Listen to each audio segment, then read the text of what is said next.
दोस्तों, आज की कहानी है करवा चौथ स्पेशल। कार्तिक मास के कृष्ण पक्ष की चतुर्थी को करवा चौथ का व्रत किया जाता है। करवा चौथ लगभग पूरे भारत में मनाया जाता है। यह स्त्रियों का प्रमुख त्योहार है। इस दिन सुहागिन महिलाएं अपने पति की लंबी उम्र के लिए पूरा दिन बिना कुछ खाए व्रत रखती हैं। यह व्रत निर्जला किया जाता है। निर्जला का अर्थ है यानी इसमें इस दिन पानी नहीं पिया जाता। महिलाएं शाम को शिव, पार्वती, गणेश, कार्तिकेय की पूजा करने के बाद चांद देखकर अपने पति के हाथों से जल पीकर व्रत को समाप्त करती हैं। आइए स्टार्ट करते हैं करवा चौथ की पौराणिक कथा। एक साहूकार था, उसके 7 बेटे और 1 बेटी थी। सातों भाई बहन साथ बैठकर खाना खाते थे। एक दिन कार्तिक की चौथ का व्रत आया तो भाई बोले, आओ बहन खाना खा लें। उनकी बहन बोली, आज मेरा करवा चौथ का व्रत है, इसलिए चांद निकलने पर ही मैं खाना खाऊंगी। और वो उसे भूखा नहीं देख सकते थे। तो भाई ने दिया और एक आटा छानने वाली छलनी ली। पेड़ पर चढ़कर एक तरफ होकर दिया और छलनी ढक दी। अपनी बहन के पास आकर भाई बोले, बहन तेरा चांद निकलाया। बहन अपनी भाभियों से बोली, भाभी अर्घ चांद पर जल चढ़ना दे दें। तो भाभियाँ बोली, बहन तुम्हारा चांद निकला है, हमारा तो रात को ही निकलेगा। बहन ने अकेले ही अर्घ दे दिया और भाइयों के साथ बैठकर खाना खाने बैठ गई। उसने एक गस्सा ही खाया कि मुंह में बाल आ गया। दूसरा गस्सा खाया तो उसमें पत्थर निकला।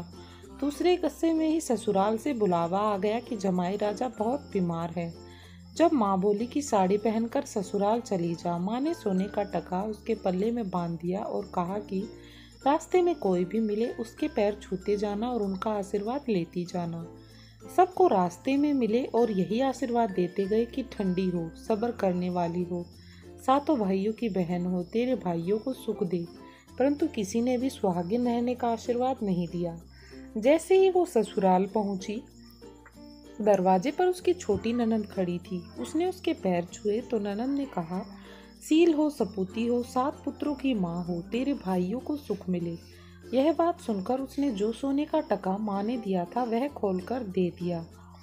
उसके बाद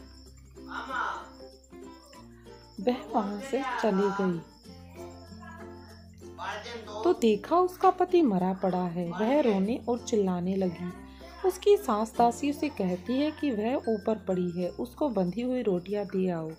इस प्रकार माँ की तिल चौथ आई और बोली कि करवे ले लो, करवे ले लो, भाइयों की प्यारी करवे ले लो, ज्यादा भूख वाली करवे ले लो। तब वह माता को देखकर बोली कि तूने मेरे को उजाड़ा है, तू ही सुधारेगी, मेरे को सुहाग देना पड़ेगा।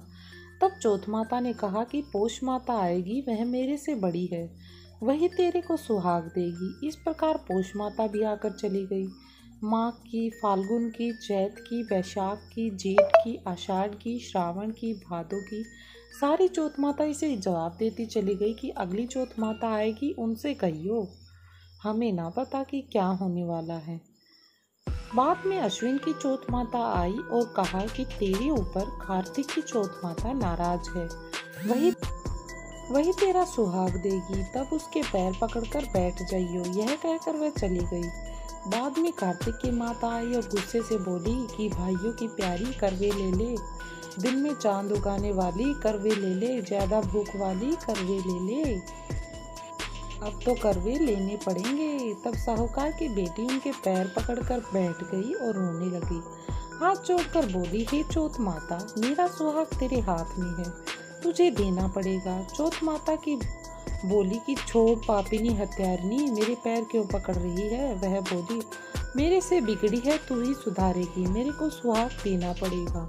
चौथ माता खुश हो गई और आंख में से काजल निकाला, नाखूनों पर से मेहंदी, मांग से सिंदूर और चिकली अंगूठी का छींटा दे दिया। उसका पति उठकर बैठ गया और बोले कि बहुत सोया। तो वह होली काहे का सोया, मेरे तो 12 महीने हो गए, मुझे तो कार्तिक की चौथ माता ने सुहाग दिया है। वह बोली कि चौथ माता को उज्मन करो।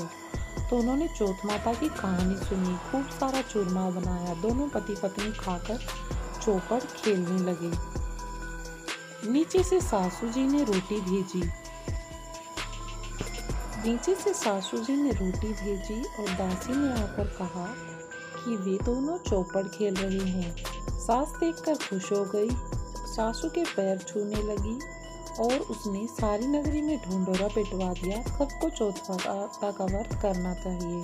13 चौथ नहीं तो 4 करना, नहीं तो 2 चौथ सब कोई करना। हे चौथ माता, जैसा साहूकार की बेटी को सुहाग दिया वैसा सबको देना। स्टोरी अच्छी लगी तो चैनल को सब्सक्राइब करें। Thank you.